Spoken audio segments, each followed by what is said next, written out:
Yeah. So you have to like run. Oh god. Part of the reason why I suspect AMLO is, not as overtly critical of Israel, despite the fact that it seems, like Mexico and the Israel-Palestine situation are definitely not pro-Israel.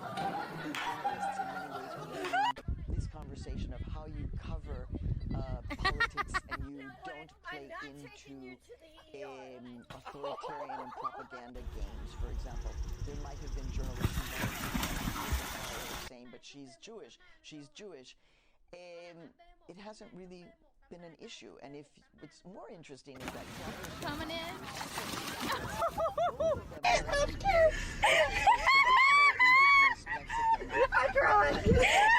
Embroidery. This is the fact that both of them are like, we love indigenous women, we love our indigenous roots. Again, for Mexican politics, which again, to me, that would be the word that I use in terms of Mexican politics right now. Like as far as Claudia's opinions on Palestine goes, I would suspect that if she were to move to a less critical place in terms of Israel, it wouldn't be because she's Jewish or whatever the fuck. It would be Come on, you can do this. She is representing a continuation of AMLO's policy. No, come on in. You know what I mean?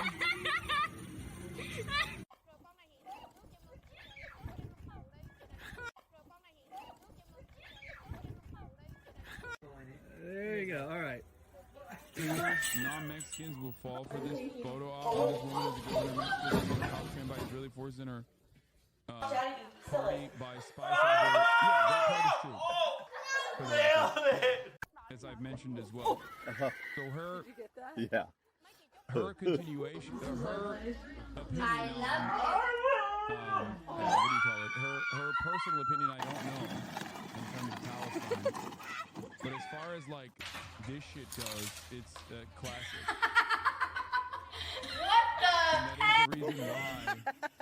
And that is the reason why I suspect Good luck, guys.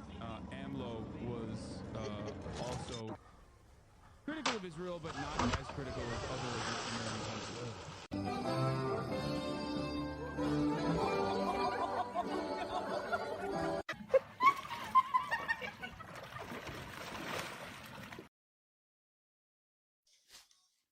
It is pretty funny that the Abu Obeida Stan account, though, is personally saying this is simply a fucking photo op and discounting it across the board. Like, that's ridiculous. Figures non-Mexicans would fall for this photo op with this woman as governor of Mexico to be a cop trained by Israeli forces. Oh boy. Again, regular order of business, business as usual. And her party spies is true. But the notion that, like, this is just simply a political photo op is ridiculous, dude. Who the fuck is putting on a keffiyeh? What politician is like, this is not the kente cloth. Okay? This is not Nancy Pelosi kente cloth. When you put the fucking keffiyeh on, it means it is far more significant than Nancy Pelosi putting on the fucking kente cloth, okay? Nancy Pelosi in 3 months? Fuck no. That's precisely the reason why the Democrats don't do it, as a matter of fact. It's ridiculous.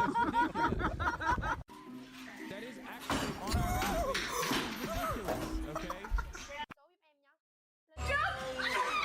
There's a reason why Democrats don't do that aesthetic the aesthetic posturing of like being pro-Palestine. You know what the Democratic Party is doing right now? Inviting Benjamin Netanyahu to speak in front of Congress. When the last time he spoke in front of Congress, he came in defiance of Barack Obama. Invited by the Republicans. And they're doing it when he's in the midst of, one, obviously political corruption charges internally in Israel. Hey, you ain't gonna do any work, man. Hey, you all right? Arrest warrant by the International Criminal Court.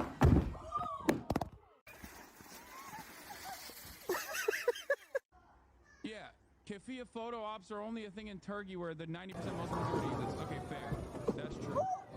Yeah, You will see a keffiyeh photo op from Muslim majority nations, but you won't see it in fucking Mexico. That's crazy.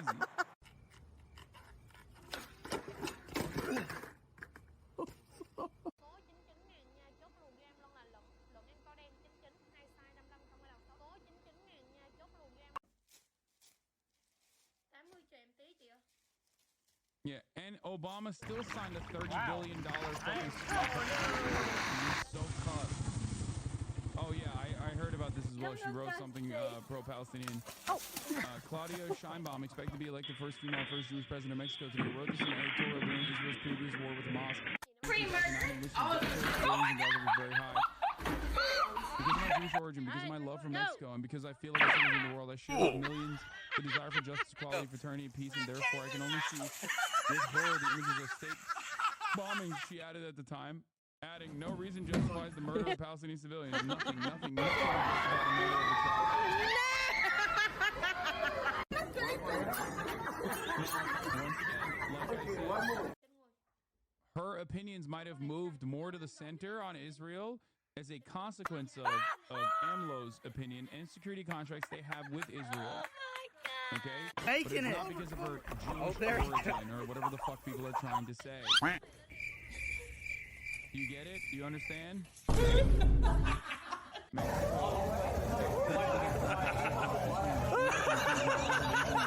Of other countries, a peaceful resolution of conflicts, even if she is. All right, let's see your hands. Keep a neutral stance on 99% of foreign conflict.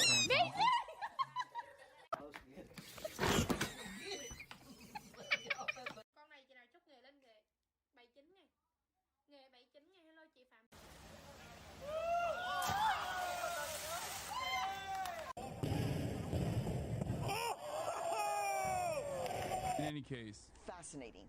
That is not the term that I would use when discussing U.S. politics.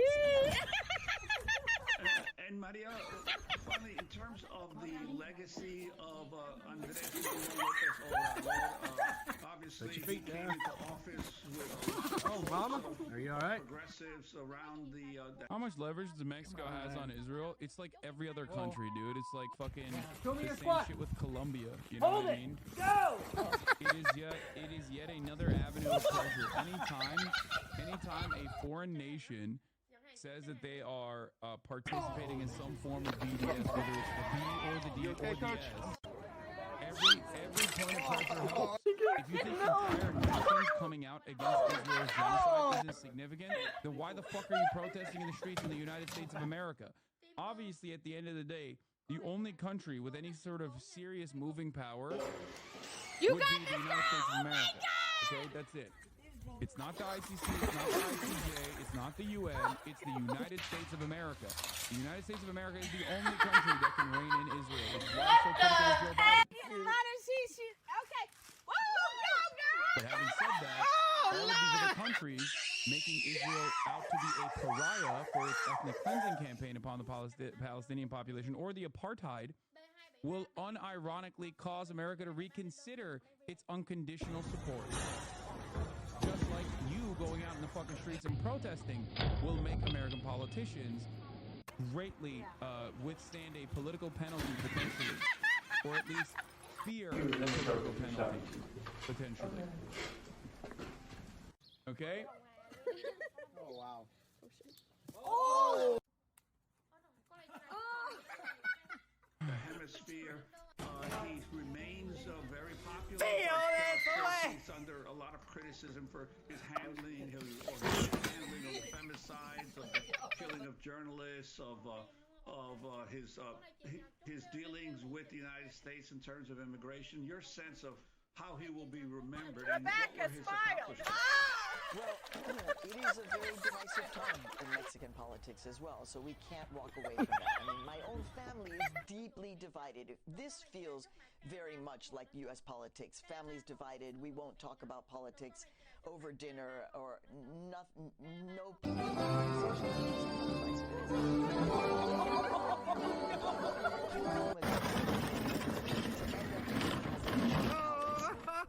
All of the critiques that's done specifically in favor of What possible reason do Jeffries and Schumer have to invite Netanyahu other than being devoted ideological Zionists who serves no political benefit because they're trying to hit the I don't like Netanyahu, I just like Israel angle? No, because here's the real reason, okay? Joe Biden, perhaps foolishly, because he's unable to operated over the course of these past 8 months, still thinks that throwing a fucking political bone to Benjamin Netanyahu will cause Benjamin Netanyahu to not use the bone to fuck Joe Biden, but instead turn around and go, thank you, I will now actually follow through on your desires and not completely fucking destroy what remains of American soft power in the region by, you know,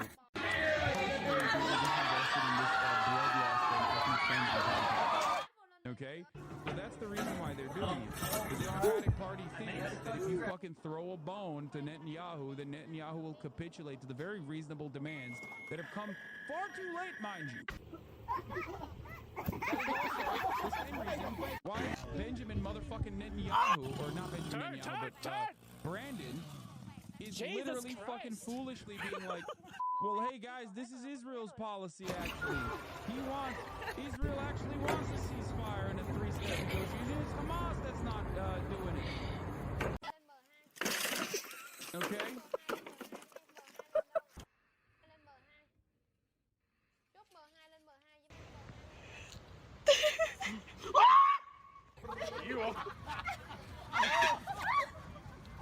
Yeah, Netanyahu will address Congress.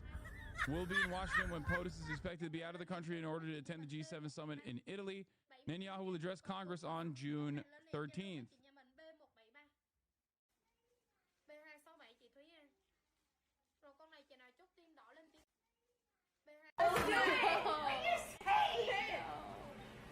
Meanwhile, the boycott of regulatory and determined Israeli Security Authority for investors who withdrawn 34 billion shekels from the Israeli economy in October. They are feeling the weight of becoming a pariah state. Yeah, I'm hearing from on-the-ground reporting they can't even fucking avoid seeing the commercial breaks at the top of the hour, that is. That's right. Except for Time Without an Owo, who is a subscriber and will avoid seeing the many other Israeli chatters will not be able to.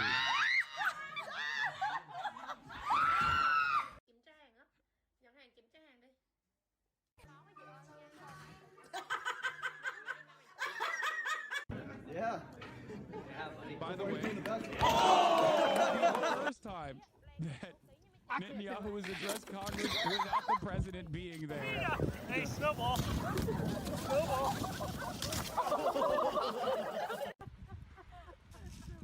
You're gonna break my satellite radio! Without the president. Hey. 2, 1, launch. Just saying. Maybe this will piss off the Dems further. I don't know. Hopefully. Hopefully we get these fucking libs on board with subscribing at the top of the hour so they don't see the fucking 3-minute ad break, or by getting gifted a sub, avoiding the top of the ad break. Seesaw, that seems. Oh! Here's the 3-minute ad break now. Hurry up, Jackson. No, come on.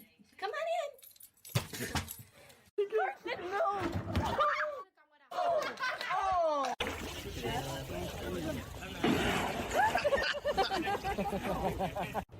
Netanyahu says it's not true that Israel agreed to a ceasefire deal. It's so good. Dude, I'm sorry. This is so fucked, but it's also so incredibly funny at the same time. Okay? No! It's just like, all right, let's get to Israel-Palestine. Oh! As we turn to some significant news about leaks, a senior Israeli official tells NBC that President Biden's description of the latest ceasefire proposal is, quote, not accurate.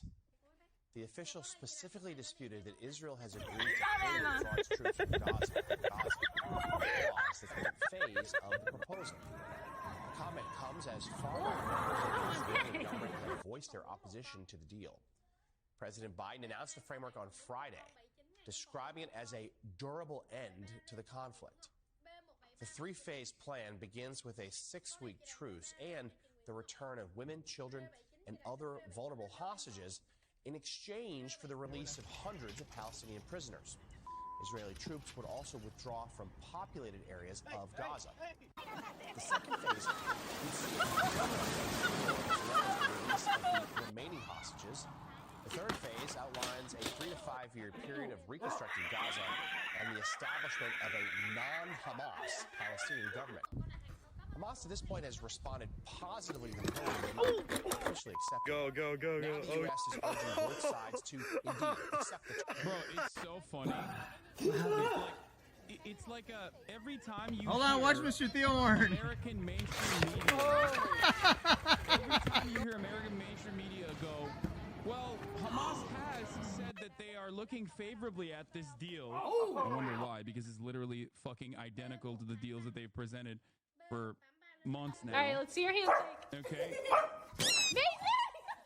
Anytime MSNBC says this, and Israel turns around and goes, fuck no, we're not accepting this deal, and they have to report on it, that is a major blow to Israel's PR in the Western world. It is a major fucking blow. Okay?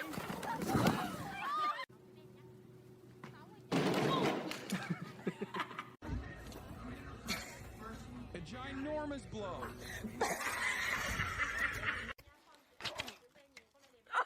It's great. Oh. I personally think Plunger target practice. Brandon kind of cooked it a little bit, thinking that they could get away with it. Oh, are you okay? Yeah, it's actually Hamas that doesn't want a ceasefire, guys, which is what they've been doing since fucking October 10th, okay? They have lied since October 10th, being like, we really, really, really want a cooperative agreement here, and we really want a ceasefire, but Hamas just keeps fucking it up. Okay? They keep saying that over and over again. Even the dumbest of Americans will look at this and go, what the fuck do you mean Hamas is not cooperating? I'm looking at MSNBC, and they say Hamas is actually looking positive. They said it themselves.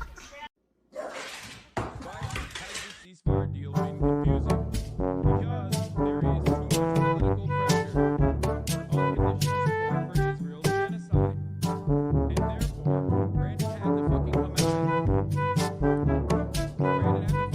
And say something. And what he ended up saying was the miscalculation, I think. They most likely thought we could change political discourse once again by just simply lying and saying that, like, Hamas is not negotiating at all.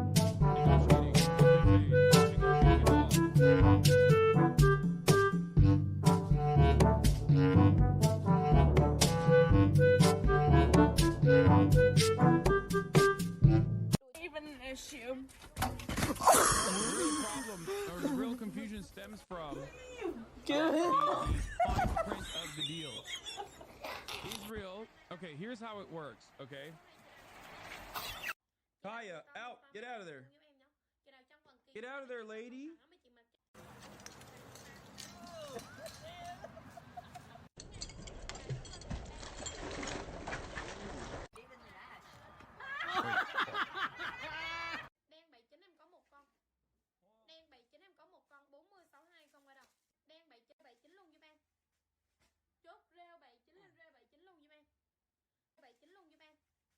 Okay. That was awesome. So here's what happened. Okay, here's what happened.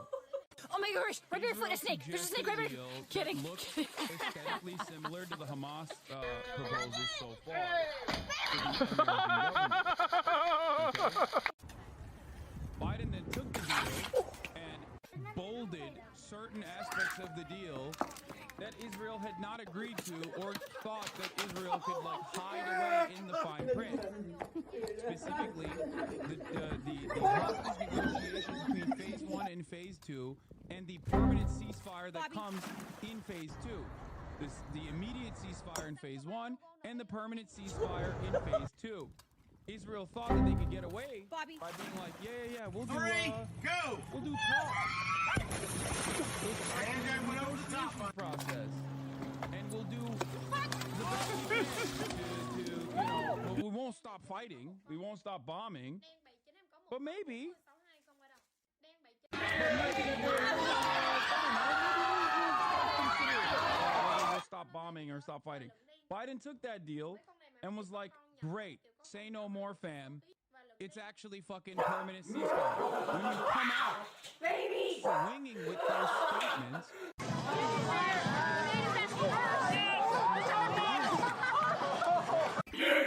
especially because so many people no longer have the same appetite for death and destruction after 8 months of baby murder.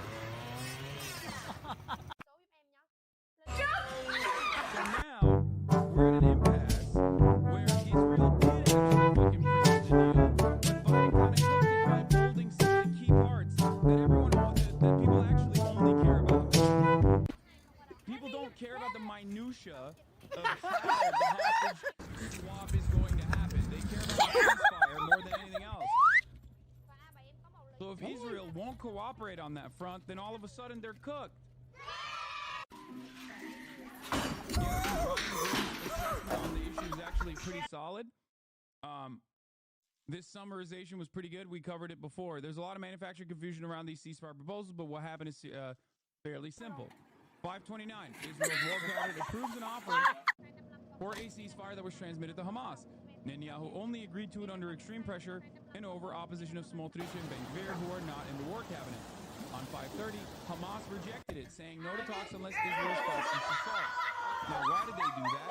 That was one of the few instances where Hamas said no to a deal that seemingly would have had ceasefire written all over it. The real reason why they did it, at least Ryan thinks, and I don't necessarily disagree with him, was because Hamas saw the amount of political pressure that Israel was receiving as a consequence of the Rafah and knew that they could get more solidified terms on the ceasefire rather than some wishy-washy bullshit that Israel was presenting. On 531, Biden grabbed the Israeli proposal, which Netanyahu had been happy to see rejected by Hamas, and made it fully public. Cleverly but accurately calling it the Israeli proposal, which it is. But Netanyahu hates it. So now Netanyahu is walking back from it while Hamas is responding positively. Now the mediators at U.S., Qatar, and Egypt are putting pressure on both Israel and Hamas to accept the deal. Smotrich and Ben-Gvir, the far-right members, say they'll leave the government if the deal happens. They'll leave the government with center-right members. The proposal laid out by Biden, however, it had the terms a complete ceasefire in phase 1 and had the term a permanent end. They could have cleverly written out a proposal where they could actually just you have to like run. Oh god. Act like they care about a permanent end to hostilities when in fact they would not actually remove and withdraw their forces from populated areas in Gaza, by the way, which is bullshit. It should be a complete fucking retrieval. A complete removal of Israeli forces from Gaza. So, that in and of itself causes the confusion. Biden came out and in fine print said these terms. Israel then went, whoa, hold up. We just kind of faked it. Like, we didn't mean it. What do you mean? Well, what the fuck's going on? And then here's Netanyahu suddenly acknowledging he did make the proposal, but what he doesn't really mean it because he'll keep waging the war no matter what. The language. The Prime Minister, and this is in English. It's important that this is in English. Okay? The Prime Minister authorized the negotiating team to present a proposal to that end, which would also enable Israel to continue the war until all of its objectives are achieved, including the destruction of Hamas's military and governing capabilities. No! Okay? But that's the issue. The issue is one side was negotiating in bad faith and personally thinking that they could continue with this narrative that they're doing their very best to put forward a ceasefire, but they made a mistake. And the mistake was to even mention ceasefire at all. Now, I don't know if the actual text of the deal featured these words, or if Brandon added those words. But it wouldn't be the first time an American envoy has added permanent ceasefire and an end to hostilities. As we heard from the prior iteration of this deal, that Hamas had accepted, which Israel said they did not accept, actually, because maybe there was a third-party involvement in massaging the narrative on whether or not the Hamas, whether or not the Israeli proposal would feature a permanent end to hostilities and a ceasefire. That is, of course, what I believe, what I suspect was the American intervention in the matter.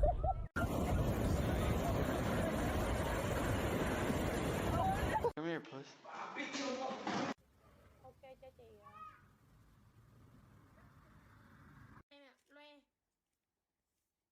So now, the situation is even more close for Israel because people are no longer, like I said, have that same fucking Oh my smoke gosh, for right barefoot, a snake. There's a snake right murder there. Kidding.